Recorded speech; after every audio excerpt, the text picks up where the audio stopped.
Democratic nomination for Congress in District 20 will be determined tomorrow. That is when a handful of overseas and military ballots will be counted. But the winner might already be known if hundreds of mail-in ballots had arrived in time to be counted. So why didn't they? Our senior political reporter Michael Putney in the newsroom with some answers. Michael.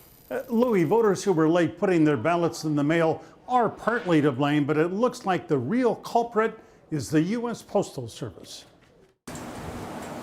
The U.S. Post Office in Opelika handles mail for much of South Florida, including mail-in ballots destined for the Broward Elections Department. They kept me in the entryway, and I wasn't even allowed to walk in the second set of doors. Broward Election Supervisor Joe Scott came to this facility shortly before the election to make sure that mail-in ballots were a top priority, but apparently they weren't. A total of 287 ballots mailed and postmarked before Election Day arrived too late to be counted.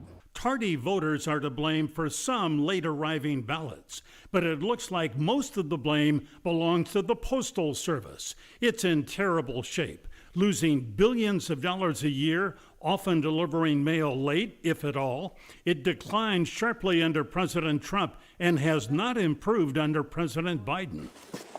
Today, we reached out several times to the Opelika Post Office manager and public information officer. They didn't call us back. It is a holiday.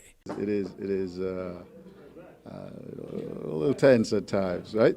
I think that this is just a testament of what the district was looking for. The candidates are in a dead heat. Sheila Cherfilus-McCormick is leading Dale Holness by just 5 votes. Tomorrow afternoon, election officials and the Broward Canvassing Board will open and tabulate the last few uncounted ballots. As of today, there are 3 overseas ballots and 11 from uniformed overseas citizens, 15 in all.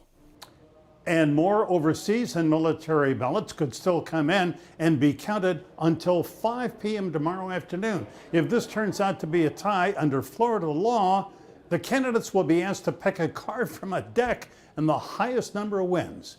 Louis, does one vote make a difference? And how in this race, right? Oh, it always does, and always never a dull moment here when it comes to elections in South Florida, Michael. Does not surprise me, not for a bit. Thank you, Michael.